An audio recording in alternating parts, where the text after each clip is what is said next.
الحمد لله نحمده ونستعينه ونستغفره ونؤمن به ونتوكل عليه ونعوذ بالله من شرور أنفسنا ومن سيئات أعمالنا من يهده الله فلا مضل له ومن يضلله فلا هادي له ونشهد أن لا إله إلا الله وحده لا شريك له وأشهد أن محمدا عبده ورسوله أرسله بالحق بشيرا ونذيرا أما بعد فإن خير الحديث كتاب الله وخير الهدي هدي محمد صلى الله عليه وسلم وشر الأمور محدثاتها وكل محدثة بدعة وكل بدعة ضلالة وكل ضلالة في النار. أعوذ بالله من الشيطان الرجيم. بسم الله الرحمن الرحيم.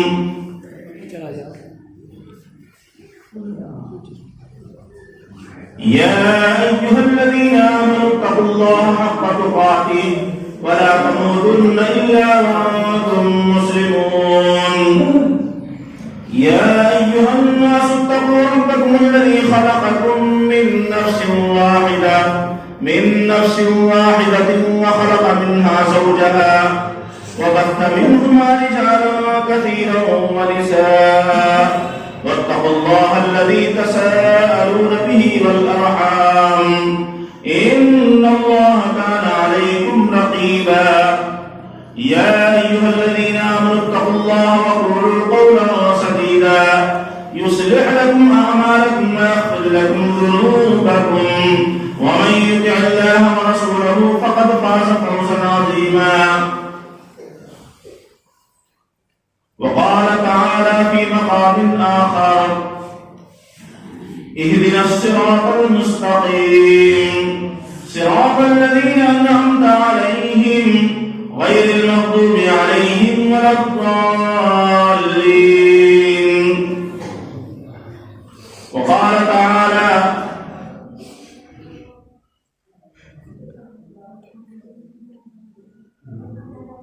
وقال النبي صلى الله عليه وسلم خيركم قرني ثم الذين يلونهم ثم الذين يلونهم. وقال تعالى ومن يطع الله والرسول فأولئك مع الذين أنعم الله عليهم من النبيين والصديقين والشهداء والصالحين وحسن أولئك رفيقا. محترم دوستو، بزرگوں اور عزیزان جمعہ، تمام قسم کی تعریفات اس وحدہ لا شریک خالق کائنات مالک ارض و سما کے لیے لائق اور زیبا ہیں کہ جس نے ہمارا کو ادارے پانی کے اندر پیدا کیا اور اس کے بعد اگنت درود و سلام نازل ہو، لاکھوں کروڑوں درود و سلام نازل ہو اس ہستی اقدس و مقدس پہ کہ جن کا نام اسم گرامی محمد اکرم صلی اللہ علیہ وسلم ہے. وہ ذات مقدسہ مبارکہ مطہرہ ہے کہ رب العزت نے جنہیں رحمت کائنات بنا کر بھیجا اور جن کے ذریعے اہل کائنات والوں کی ہدایت اور رہنمائی کا بندوبست فرمایا. محترم دوستو، بزرگوں اور حاضرین جمعہ، آج کے خطبے کے اندر جس موضوع پر ہمیں بات کرنی ہے وہ ہے منہج سلف، اہمیت اور تقاضے. یہ موضوع ایسا ہے کہ اس موضوع پر بات کرنے کے لیے آپ لوگوں کو تھوڑا دماغ لگانا پڑے گا، تھوڑا دھیان سے جو ہے سننا پڑے گا، تب جا کر آپ کو سمجھ میں آئے گی. اور میری یہ کوشش ہوگی کہ میں کسی طریقے سے آپ کو کچھ باتیں جو بھی سمجھاؤں وہ آپ کے دماغ میں، آپ کے ذہن میں اتر جائے. کیونکہ یہ جو منہج سلف ہے یہ تھوڑا علمی تقریر ہے، اس کو سمجھنے کے لیے آپ کو اپنے دماغ کو تھوڑا حاضر رکھنا پڑے گا. یہاں پہ اگر ادھر ادھر سوچ رہے ہوں گے تو کچھ سمجھ میں نہیں آئے گا. بعد میں یہی کہیں گے آپ کہ مولوی صاحب پتہ نہیں کہا کہیں نہیں اور ہمارے کچھ سمجھ میں نہ آیا. تو تھوڑا دماغ جو ہے حاضر رکھ کر اس چیز کو سنیے گا اور میری کوشش یہ ہوگی کہ میں آپ کو سمجھا سکوں، منہج سلف کے تعلق سے کچھ باتیں آپ کو سمجھا سکوں کہ اس کی اہمیت اور تقاضے کیا ہیں، ہمیں کیا کرنا چاہیے، اس کے تعلق سے کچھ باتیں آپ کے سامنے بتاؤں گا۔ قرآن کریم کے اندر ایک آیت موجود ہے کہ وَالسَّابِقُونَ الْأَوَّلُونَ مِنَ الْمُهَاجِرِينَ وَالْأَنصَارِ وَالَّذِينَ اتَّبَعُوهُم بِإِحْسَانٍ رَضِيَ اللَّهُ عَنْهُمْ وَرَضُوا عَنْهُ، یہ سورہ توبہ کی آیت ہے، 11ویں پارے کے اندر یہ آیت موجود ہے۔ اس کے اندر سلف صالحین کے تعلق سے بتلایا ہے کہ سلف صالحین کون لوگ ہیں، تو قرآن نے کہا ہے کہ صحابہ کرام کی جو والسابقون الاولون من المہاجرین والانصار والذین اتبعوہم، کہ انصار اور مہاجرین کی وہ جماعت ہے، پہلے والی وہ جماعت ہے، اور والذین اتبعوہم بإحسان، اور وہ لوگ جن کی ہمیں اتباع کرنی ہے، یعنی اخلاص و اتقان کے ساتھ جن لوگوں نے وہ کی، انہی کو سلف صالحین جو ہے اور صحابہ کرام کی جماعت کہا جاتا ہے۔ یعنی صحابہ کرام کی جماعت کو جو پہلے تھے ان کو سلف صالحین کہا جاتا ہے، اور اس کے بعد اللہ کے رسول صلی اللہ علیہ وسلم کی حدیث موجود ہے، وہ کہتے ہیں کہ خیرکم قرنی ثم الذین یلونہم ثم الذین یلونہم، کہ صحابہ کرام کے بعد وہ جماعت ہے کہ جنہوں نے صحابہ کرام کی شاگردی حاصل کی، جن کو تابعین اور تبع تابعین کہا جاتا ہے۔ اس میں ایک صحابی ہیں عمران بن حسین رضی اللہ تعالیٰ عنہ، وہ کہتے ہیں کہ مجھے یہ پتا نہیں کہ اللہ کے رسول صلی اللہ علیہ وسلم نے ثم الذین یلونہم ثم الذین یلونہم اس کو 2 بار کہا کہ 3 بار کہا۔ تو یہ جو 3 بار جو کہا وہ صحابی کو یاد نہیں ہے، لیکن اس سے یہ ثابت ہوتا ہے کہ صحابہ کرام کی جماعت، تابعین کی جماعت، تبع تابعین کی جماعت، اور 3 صدیوں والی، 3 صدیوں تک جو بھی لوگ رہے ان کو جو ہے سلف صالحین کہا جاتا ہے۔ اور قرآن نے ذکر کیا ہے کہ سلف صالحین کے ساتھ، یعنی اب یہ کہیں گے کہ سلف کس کو کہتے ہیں، تو سلف صحابہ کرام کی جماعت کو کہا جاتا ہے، اور ان کی شاگردی میں جو رہے، جیسے محدثین رہے ہیں، ہے کہ نہیں؟ بہت سے ایسے تابعی تھے کہ جنہوں نے، تابعی کیوں کہا گیا؟ تابعی ان کو کہا جاتا ہے کہ جنہوں نے اللہ کے رسول اور جنہوں نے صحابہ کرام کو دیکھا ہو، ان سے کچھ حاصل کیا ہو، اور اسی ایمان کی حالت میں ان کا انتقال ہوا ہو۔ اور تبع تابعین اس کو کہا جاتا ہے کہ جنہوں نے تابعی کو دیکھا، جیسے مثال کے طور پر صحابہ کس کو کہا گیا؟ صحابہ ان کو کہا گیا کہ جنہوں نے اللہ کے رسول صلی اللہ علیہ وسلم کو دیکھا ایمان کی حالت میں، اور ایمان کی حالت میں ہی اس دنیا سے وہ چلے گئے، ان کو کیا کہا گیا؟ صحابہ کہا گیا۔ اب صحابہ کے بعد جو لوگ آئے ان کو کیا کہا گیا؟ ان کو تابعی کہا گیا۔ تابعی کا مطلب یہ ہوتا ہے کہ جنہوں نے صحابہ کرام کو دیکھا، ان سے کچھ حاصل کیا، اور پھر وہ ایمان کی حالت میں اس دنیا سے چلے گئے، تو ان کو تابعی کہا جاتا ہے۔ ان کے پیچھے جو لوگ ہیں، یعنی تابعی کو جنہوں نے دیکھا، ان سے کچھ حدیثیں حاصل کی، تو ان کو کیا کہا جائے گا؟ تبع تابعین کہا جائے گا۔ ٹھیک ہے، یہ سلسلہ چلتا آ رہا ہے، کیونکہ اللہ کے رسول صلی اللہ علیہ وسلم نے جو باتیں بیان کی صحابہ سے بیان کی، صحابہ نے تابعین سے بیان کی، تابعین نے تبع تابعین سے بیان کی، اس کے بعد اس طریقے سے محدثین اور لوگ آتے رہے، کتابیں جمع ہوتی رہیں اور لوگ بیان کرتے رہے۔ بعد میں جو ہے امام آئے، محدث آئے، انہوں نے کتابوں کو جمع کیا، جیسے بخاری ہے، مسلم ہے، امام بخاری رحمۃ اللہ علیہ ہے، امام مسلم رحمۃ اللہ علیہ ہیں، تو ان لوگوں نے کتابوں کو جمع کیا، ایک جگہ لکھا، تو ان سارے لوگوں کو سلف صالحین کہا جائے گا۔ کیا کہا جائے گا؟ سلف صالحین، اور انہی کی اتباع اللہ کے رسول صلی اللہ علیہ وسلم نے ہمیں اور آپ کو کرنے کا حکم دیا ہے، کہ ہمیں سلف صالحین کی اتباع کرنی ہے، ان کے مطابق چلنا ہے۔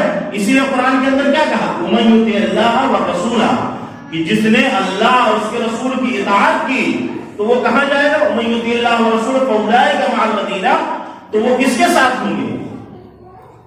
جس نے اللہ اور اس کے رسول کی اطاعت کی تو وہ لوگ کس کے ساتھ ہوں گے؟ فَأُولَٰئِكَ مَعَ الَّذِينَ أَنْعَمَ اللَّهُ عَلَيْهِمْ، ان کے اوپر اللہ کا انعام یہ ہوگا کہ وہ نبیوں کے ساتھ، صدیقین کے ساتھ، شہداء کے ساتھ ہوں گے۔ اب شہداء کس کو کہا جائے گا؟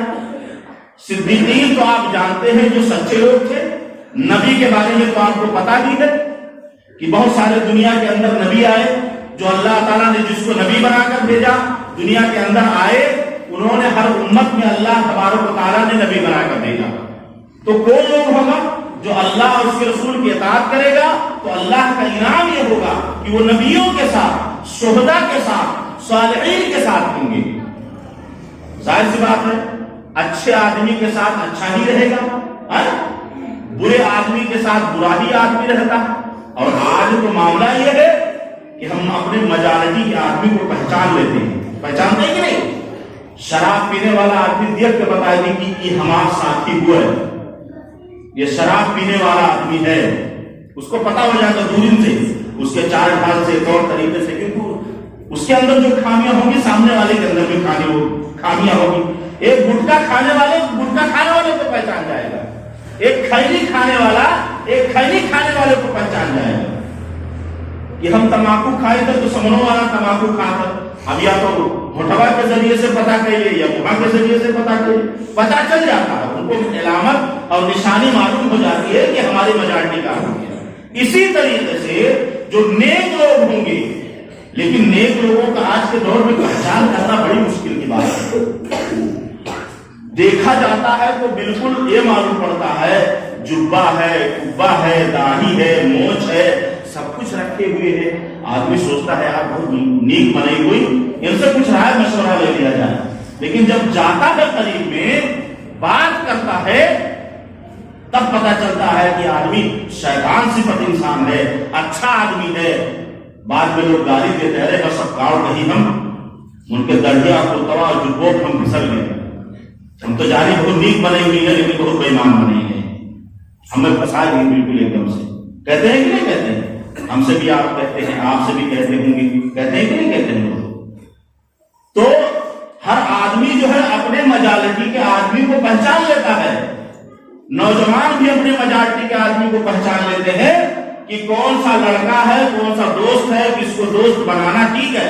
اسی لیے کہا گیا ہے کہ جب اچھے لوگوں کے ساتھ آپ رہیں گے تو اچھی صحبت کا اثر ہوگا، برے لوگوں کے ساتھ رہیں گے تو ظاہر سی بات ہے آپ کے اندر جو ہے برائی پائی جائے گی۔ اسی لیے ماں باپ بچوں کو ہمیشہ تلقین کرتے ہیں، سمجھاتے ہیں کہ بیٹا فلانے لڑکوں کو سفر نہ رہو، ان کے لڑکوں بہت بگڑائل ہے، بہت بدتمیز ہے، محتاج باپ پہ نہ کوئی عزت کرت ہے نہ احترام کرت ہے، تو تیرے ستما کا ہے آپ۔ ماں باپ اپنے بچوں کو سمجھاتے ہیں تو سمجھانے کا مطلب یہ ہوتا ہے کہ ماں باپ چاہتے ہیں کہ بیٹا اچھے لوگوں کی صحبت میں رہے۔ اور آج ہم کس کے صحبت میں رہتے ہیں؟ ہم تو انہی لوگوں کی صحبت میں رہتے ہیں جو بے ایمان ہے، چور ہے، جو جھوٹے ہیں، مکار ہے، فریبکار ہے، ہم لوگ ایسے لوگوں کے ساتھ میں رہتے ہیں۔ اچھا آدمی جو ہے وہ اکیلا تنہا بیٹھا رہتا ہے، اس کو کوئی پوچھنے والا نہیں، اللہ ماشاء اللہ دو چار لوگ اگر بیٹھے ہوں گے تو کہا ان کے لگا کہا کرے جاؤ پنجابت ہو گئے، خالی بوریت محسوس ہوئی، کیونکہ ان کے پاس جو اچھے لوگ ہوتے ہیں وہ مزے والی کوئی بات کرتے نہیں ہے کہ نہیں؟ ارے میں نے تو یہ بھی دیکھا ہے، ابھی معاملہ یہ ہو گیا ہے، پہلے جب زمانے کے وقت کے لوگ تھے جب بیٹھتے تھے چارپائی لے کے پیڑ کے نیچے جب بیٹھتے تھے تو ایک دوسرے کے گھر کے خیر خیریت حال چال معلوم کرتے تھے۔ آج ٹھنڈی کا مہینہ چل رہا ہے، میں بہت دنوں سے یہ دیکھ رہا ہوں اور یہ بات کہنے کے لیے سوچ رہا ہوں، اور افسوس بھی ہے ہمیں اس بات پر کہ آج پہلے لوگ بیٹھتے تھے تو ایک دوسرے کی خیر خیریت معلوم کرتے تھے، پتا چلتا تھا کہ کون کیسا ہے، بہو تو کیسا ہو۔ آج لوگ ایک جگہ جمع تو ہو رہے ہیں لیکن خیریت نہیں معلوم کر پا رہے ہیں، کیوں؟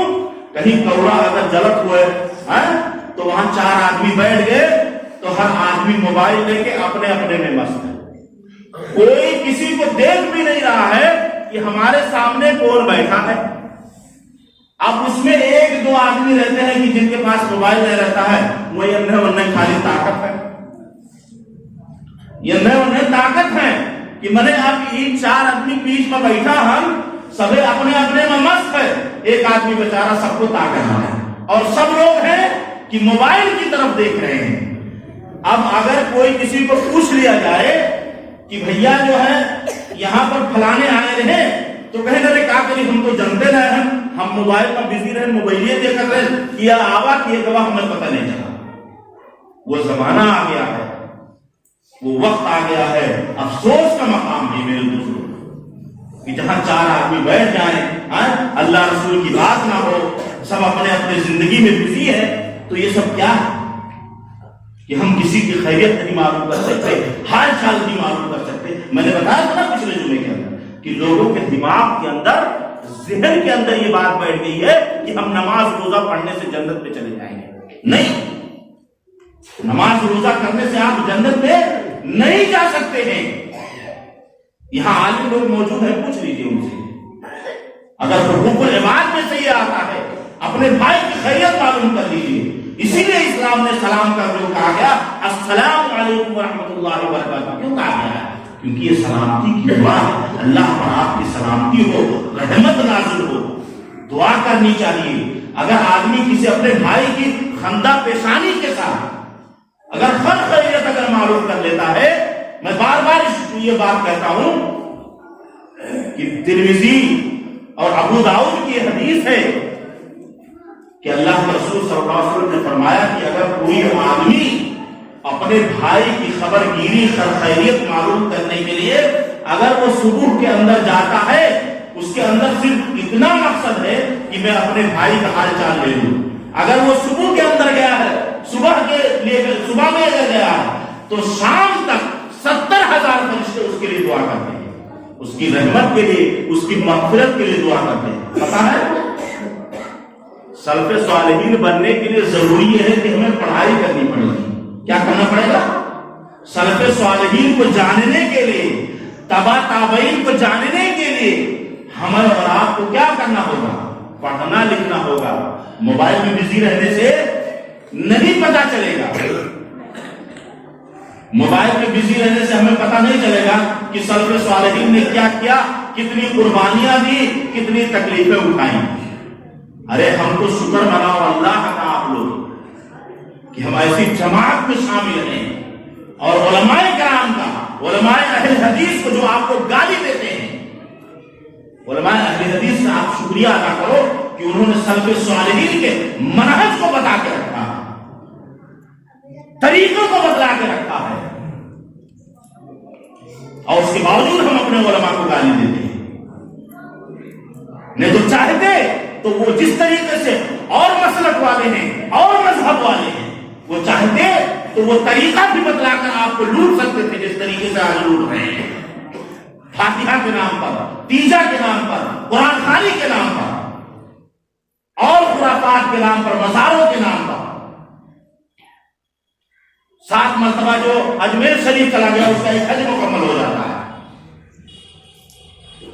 لیکن آپ شکر کیجئے کہ اہل حدیث علماء کا کہ جو آپ کو صحیح راستہ بتاتے ہیں اور آپ انہی کی دن رات برائی کرتے ہیں۔ اللہ ماشاءاللہ، میں یہ نہیں کہتا ہوں کہ سارے علماء بیکار ہیں، لیکن سب کو آپ کو سمیٹتے ہیں۔ ایسے ایسے دنیا کے اندر علماء موجود ہیں کہ جنہوں نے پبلک کو اپنے پیروں کے تلے رکھا ہے۔ جا کے دیکھیے، قدم بوسی ہوتی ہے، سر جھکائے جاتے ہیں، پیسے لے لے کر قدموں کی بوسی کرتے ہیں، اور مولانا لوگ تاکتے تک نہیں، لائن لگا لیتے ہیں، عورتیں اپنے بالوں کو بچھا دیتی ہیں، ان کے اوپر چلتے ہیں۔ لیکن اللہ کا شکر ادا کیجئے کہ انہوں نے آپ کو اتنی باتیں بتا دی اہل حدیث علماء نے کہ آپ خود ایک عالم اور مبلغ ہوتے ہیں، اور اس کے باوجود دن رات برائی کرتے رہتے ہیں۔ یہی علماء آپ کو صحیح راستہ بنانے کے لیے تکلیفیں جھیلتے ہیں، پریشانیاں جھیلتے ہیں، خطبوں، واعظوں اور جلسوں کے ذریعے سے بتاتے ہیں۔ لیکن بہت ساری جگہیں ایسی، میں نہیں کہوں گا کہ سب کو نہیں ملوث کروں گا، بہت ساری جگہیں ایسی ہیں کہ کہ علماء تقریر کر کے چلے جاتے ہیں، پانی تک لوگ نہیں پوچھتے ہیں. ایسے بےحس اور منحوس لوگ ایسے موجود ہیں کہ جو علماء تقریر کر کے چلے جاتے ہیں، پانی تک نہیں پوچھتے. ایسے بہت ساری مساجد ہیں. کیا ضرورت ہے ان کو کہ آپ کو صحیح راستہ بتائیں یا منہج سلف کا طریقہ آپ کو بتانا ہے؟ لیکن نہیں، ان کے اندر بھی اللہ کا ڈر ہے، خوف ہے کہ آپ کو صحیح راستے کی طرف رہنمائی ہے. یہ تو ایسے ہی بھٹکے رہتے، گمراہ رہتے. اور جانتے ہیں جو علماء منہج سلف پر قائم رہے ان کی ہمیشہ مخالفت ہوئی ہے. اور آپ خود اس بات سے اندازہ لگا سکتے ہیں، ہمیں کہنے کی ضرورت نہیں، خود اندازہ لگا سکتے ہیں کہ جو لوگ منہج سلف پر قائم رہے ان کو لوگوں نے گالیاں دی، برا بھلا کہا، تکلیفیں دی، جیلوں میں بند کیا گیا، ستایا گیا، ان علماء کے اوپر کوڑے برسائے گئے. لیکن وہ اپنے اس سے باز نہیں آئے. انہوں نے کہا نہیں، جو اللہ کے رسول صلی اللہ علیہ وسلم کا قانون ہے، اللہ اور اس کے رسول کا جو قانون ہے، ہم وہی بتلا کر رہیں گے چاہے اس میں ہماری جان چلی جائے. اور قائم رہے اور فتح انہی کی ہوئی، کامیابی انہی کی نصیب ہوئی. ایسے نہیں، سعودی عرب کے اندر بھی کتنے علماء نے قربانی دی ہے، تب جا کر آج وہاں منہج سلف جو ہے قائم ہے. نہیں تو اللہ کا شکر ادا کیجیے کہ آج جو لوگ سعودی کی برائی کرتے ہیں کہ وہاں اس طریقے سے ہے، اس طریقے سے ہے، اس طریقے سے ہے. معاملہ ابھی سوشل میڈیا پہ چل رہا تھا، آپ طریقہ نہیں جانتے ہیں تو واویلا کیوں مچانے لگتے ہیں کہ فلاں آدمی چلا گیا، فلاں آدمی کیسے مدینہ میں چلا گیا، وہ کیسے جا سکتا ہے. لوگوں نے افواہیں پھیلا کے رکھی تھی، واٹس ایپ اور گروپوں میں ڈال کے جو ہے کر رہے تھے کہ بتائیے ایک غیر مسلم وہاں کیوں چلا گیا. آپ نے سمجھا کہ طریقہ کیا ہے، ہمارے رسول صلی اللہ علیہ وسلم کا طریقہ کیا ہے. پہلے آپ اس کو جان لیجئے، پھر واویلا مچائیے اور شور و غل کیجیے. آپ نے سمجھا نہیں، جانا نہیں کہ منہج سلف کا طریقہ کیا ہے، سلف صالحین کا طریقہ کیا ہے. سمجھا نہیں اور آپ چلانے لگے. اسی لیے میں کہتا ہوں قرآن نے یہ بات کہا ہے لا یستوی الذین یعلمون والذین لا یعلمون، کہ جاننے والے اور جاننا جاننے والے برابر نہیں ہو سکتے. تو جب تک آپ جانیں گے نہیں، سمجھیں گے نہیں، چلانے کی ضرورت نہیں ہے. اور ہم لوگوں کی عادت جو یہی ہے کہ ہم چلاتے پہلے ہیں، سمجھتے بعد میں ہیں، اور اس کا خمیازہ بھی ہم بھگتتے ہیں کہیں بھی کسی بھی معاملے میں. اسی لیے لوگ کہتے ہیں نا کہ مسلمان جذباتی ہوتا ہے، جبکہ مسلمان کو کیا ہونا چاہیے تھا؟ مسلمان کو صبر کرنے والا ہونا چاہیے. قرآن کے اندر 12 جگہوں پر یہی کہا گیا ہے کہ جو مسلمان ہوگا اس کے اندر صبر ہوگا، اور جو مسلمان نہیں ہوگا اس کے اندر ثابت قدمی نہیں ہوگی، وہ صبر والا نہیں ہوگا. تو مسلمان ہونے کے ساتھ شرط یہ ہے کہ اب دیکھیے میں بتاؤں آپ کو کہ جو لوگ یہ واویلا مچا رہے تھے، واٹس ایپ پر یہ کر رہے تھے، اللہ کے رسول صلی اللہ علیہ وسلم کا طریقہ نہیں. سمامہ بن اسال جو مسلمان نہیں ہوئے تھے، اللہ کے رسول صلی اللہ علیہ وسلم تھے، اللہ کے رسول صلی اللہ علیہ وسلم نے ان کو مسجد کے کمرے میں باندھ کے رکھا تھا. نجران کا جو وفد آیا تھا مسجد نبوی میں ٹھہرا تھا. حضرت عمر فاروق رضی اللہ تعالیٰ غیر مسلموں سے جو تجارت کیا کرتے تھے سب مدینہ میں آ کے ٹھہرتے تھے. کیسے آپ کہہ سکتے ہیں بھائی، آپ کیسے چلا سکتے ہیں کہ یہ چیز غلط ہے وہ چیز غلط ہے؟ پہلے حقیقت کو جان لیجیے، سمجھ لیجیے، کسی علماء سے آپ سمپرک کر لیجیے. تو پوچھ نہیں سکتے، چلانے لگتے ہیں. اللہ کے رسول صلی اللہ علیہ وسلم نے کیا کیا تھا؟ سمامہ بن اسال کو مسجد نبوی کے اندر جو باندھا تھا تو غلط کیا تھا. اگر ہم یہ سوچتے ہیں اپنے دل کے اندر کہ انہوں نے غلط کیا تھا تو ہم مسلمان ہی نہیں ہیں. کیوں؟ کیونکہ اللہ کے رسول صلی اللہ علیہ وسلم کی ہر چیز پر ہمیں اور آپ کو اطاعت کرنی ہے. آپ نے جو کیا، جو دیکھا، کرایا، جتنا آپ نے کیا ہے اسی پر ہمیں ٹھہر جانا، اسی پر رک جانا، تب ہم مسلمان ہیں. نہیں تو اگر کیلو کال اگر ہم کرنے لگے تو ختم ہماری کہانی.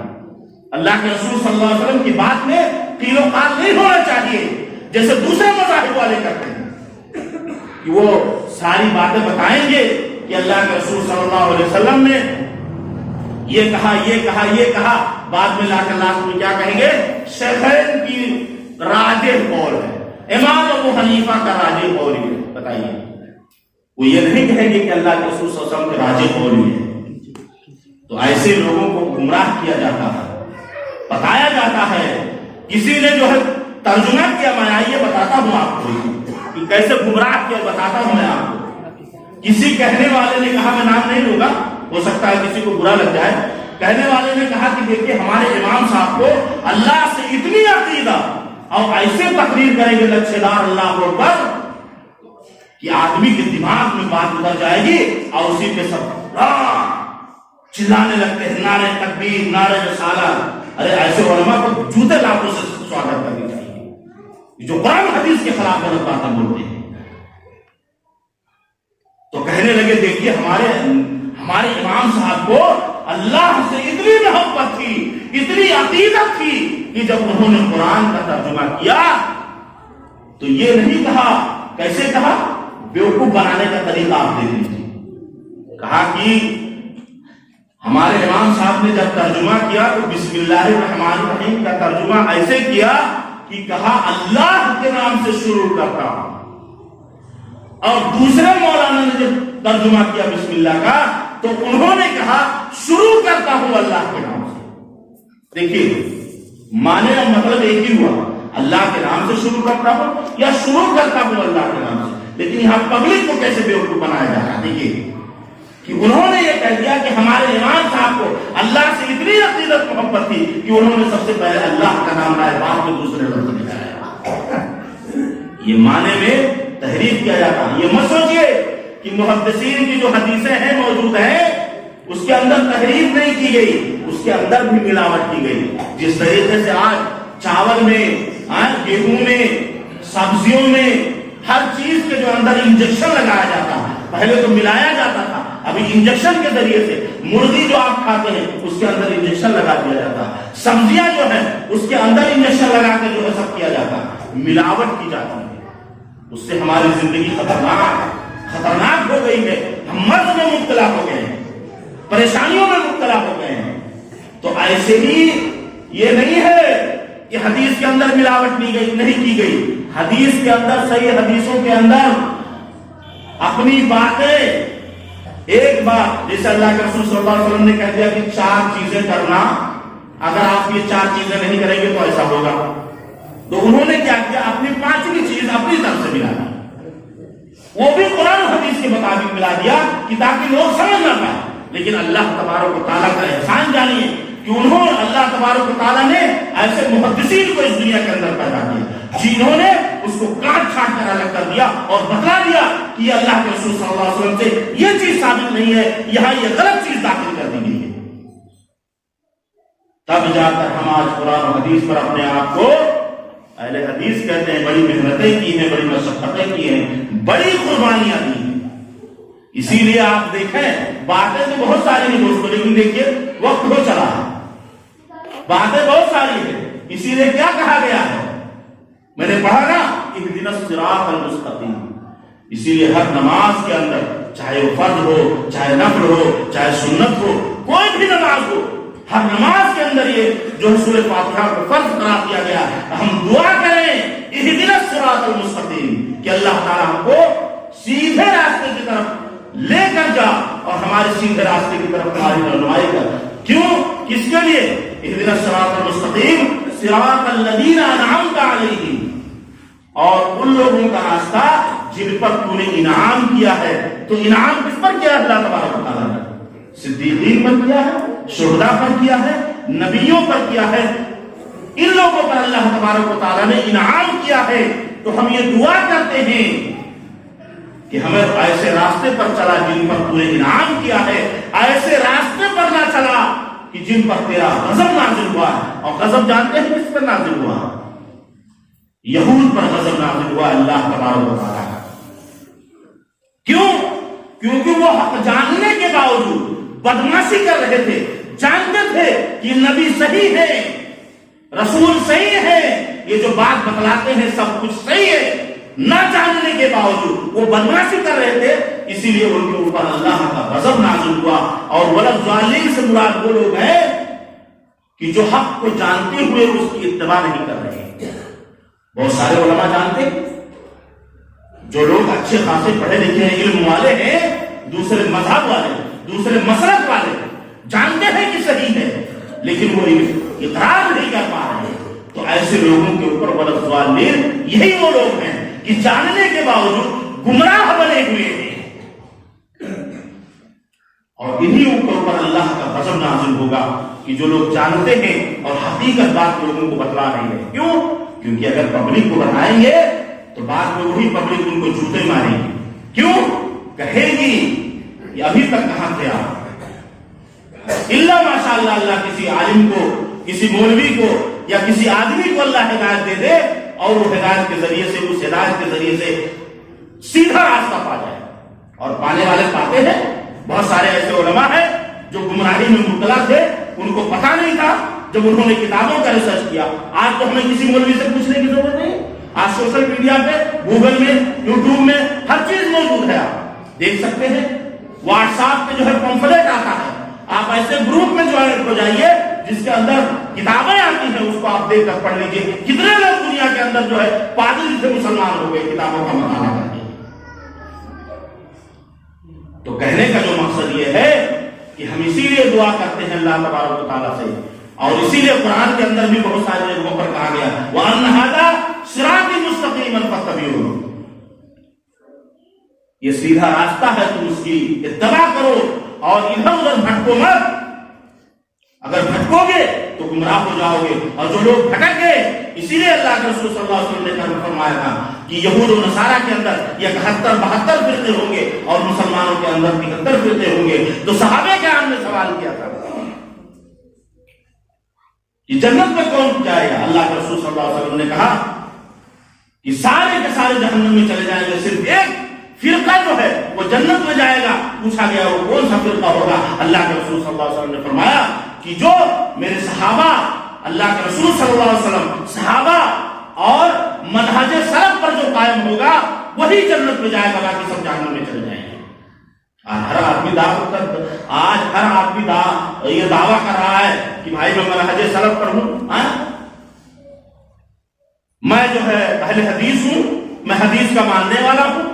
ماننے میں، کرنے میں، کہنے اور کرنے میں بڑا فرق ہوتا ہے۔ آج جانتے ہیں دنیا کا سب سے آسان کام کیا ہے؟ پتا ہے آپ کو دنیا میں سب سے آسان کام کیا ہے؟ کچھ نہیں لگتا اس میں۔ آسان کام یہ ہے کہ دوسرے کو مفت میں نصیحت کی جائے۔ آج لوگ یہی کر رہے ہیں کہ نہیں کر رہے ہیں؟ ہم لوگ بیٹھ کر ہوٹلوں میں، چوراہوں میں ایک دوسرے کی نصیحت کر رہے ہیں، اپنا پتہ نہ ہے کہ ہم کون کر رہے ہیں، کتنا گندہ آدمی ہے، اپنے گریبان میں نہیں چھانک کے دیکھ رہا ہے کہ ہم کتنے گندے اور کتنے غلیظ انسان ہیں، اور دوسرے کو نصیحت کرنے کے لیے بیٹھ گیا ہے۔ شرم آنی چاہیے ہم لوگ۔ لیکن ہم اور آپ بالکل ایک دم سے بالکل وہی نا اکڑپن ہے ہماری، زبردستی والا معاملہ ہے کہ ایسے کرتے رہیں گے، جو ہوگا دیکھا جائے گا۔ تو منہج سلف پر اگر قائم ہونا ہے، کرنا ہے، تو دعا کرتے رہیے اہدنا الصراط المستقیم کے ساتھ، لیکن اس پر عمل کیجئے اور کتابوں کا مطالعہ کیجئے اور حقیقت کو جانیں۔ اب اگر حقیقت کو جانے ہوئے ہمیں کچھ نہیں کہنا چاہیے۔ آج بہت سارے لوگ مولوی مولانا بنے بیٹھے ہیں، لفاظی کر رہے ہیں، لمبی لمبی ہانک رہے ہیں۔ پوچھ لیا جائے، پتا کر لیا جائے کہ اس کے حدیث کے راوی کون ہے، فلانے کون ہے، کیسے کیا ہے، صحیح ہے کہ نہیں صحیح ہے، اس کی سند مضبوط ہے کہ نہیں مضبوط ہے۔ لیکن بس اللہ خیر کرے، ایسے لوگوں سے بچنے کی ضرورت ہے۔ علم ان لوگوں سے حاصل کیجیے جو حقیقی معنوں میں سند یافتہ ہے کسی تعلیم۔ ظاہر سی بات ہے، صحابہ کرام سند یافتہ تھے، انہوں نے علم حاصل کیا، تعلیم حاصل کی، جد و جہد کیا، قربانیاں دی، تکلیفیں برداشت کی، مارے گئے، ستائے گئے، جیلوں میں بند رہے، تب جا کر انہوں نے حدیثوں کو ہمارے سامنے بیان کیا، اور ہم ایسے ہی بیان کرتے چلے جا رہے ہیں۔ بہرحال وقت اس بات کی اجازت نہیں دیتا ہے، باتیں بہت ساری ہیں اور بہت ساری باتیں ہیں۔ اللہ کے رسول صلی اللہ علیہ وسلم نے ایک بات فرمایا تھا آخری ایام میں، وہ باتیں ہمیں بتلایا نہیں۔ ایک اثردار تقریر کی تھی آخری ایام میں صحابہ کرام۔ کسی نے سوال کیا تھا کہ لگتا ہے یہ اللہ کے رسول صلی اللہ علیہ وسلم کی یہ الوداعی جو ہے تقریر تھی، پوچھا گیا۔ بہرحال باتیں زیادہ ہو جائیں گی، تو کہنے کا مقصد یہ ہے کہ ہمیں اور آپ کو ہمیشہ دعا کرتے رہنا چاہیے کہ اللہ تعالیٰ ہمیں صالحین کے ساتھ، شہداء کے ساتھ، نبیوں کے ساتھ ہمارا اٹھنا ہو، ہم انہی کے ساتھ رہیں، اور جو قیامت میں آخرت میں جو نبیوں کے ساتھ میں اٹھے گا یا اٹھایا جائے گا وہی لوگ کامیاب ہوں گے، وہی جنت میں جائیں گے. نہیں تو جو دجال، قارون، فرعون، حامان اور برے لوگوں کے ساتھ اٹھایا جائے گا، ظاہر سی بات ہے ان کا ٹھکانہ جہنم ہی ہوگا، وہ سیدھے جہنم میں ڈھکیل کر چل دیے جائیں گے. تو سلف صالحین کا اگر ہم طریقہ اختیار کریں گے تو ہمارے اوپر تکلیفیں آئیں گی، پریشانیاں آئیں گی، لوگ ہم کو گالی دیں گے، برا بھلا کہیں گے، اسے ہمیں اور آپ کو صبر کرنا ہے، برداشت کرنا ہے. اور یہی مسلمان کا تقاضا ہے، یہی مسلمان کا طریقہ ہے کہ وہ پریشانیوں میں، مصیبتوں میں صبر کرے، ٹوٹے نہ کہ جس طریقے سے ہم تھوڑی دیر کے لیے تھوڑا برداشت کیے اس کے بعد ہم ٹوٹ جاتے ہیں. ثابت قدم. اسی لیے مقام مرتبہ بہت بڑا ہے نا. اللہ تبارک و تعالیٰ سے دعا ہے کہ بار الہ ہم تمام مسلمانوں کو سلف صالحین کے منہج کو پہچاننے اور اس پر صحیح طریقے سے اخلاص کے ساتھ اس پر عمل کرنے کی توفیق عطا فرما. بار الہ ہمیں برے لوگوں کی صحبت سے ہماری حفاظت فرما. بار الہ ہمارے درمیان جو علماء سو ہیں اللہ تبارک و تعالیٰ ان سے بھی ہمیں دور رہنے کی توفیق عطا فرما. بار الہ ہمیں ہمارے ذہنوں کو، ہمارے دماغ کو صحیح طریقے سے دین اسلام کو سمجھنے کی اور اس پر صحیح طریقے سے عمل کرنے کی توفیق عطا فرما. بار الہ جب تک اس دنیا کے اندر زندہ رکھ، ایمان پر زندہ رکھ، اور جب ہمارا خاتمہ ہو تو ایمان میں طے کرو. آمین. تقبل یا رب العالمین. بارک اللہ لنا ولکم فی القرآن العظیم ونفعنا وإياكم بالآیات والذکر الحکیم. انہ تعالی جواد کریم ولیم الرحیم.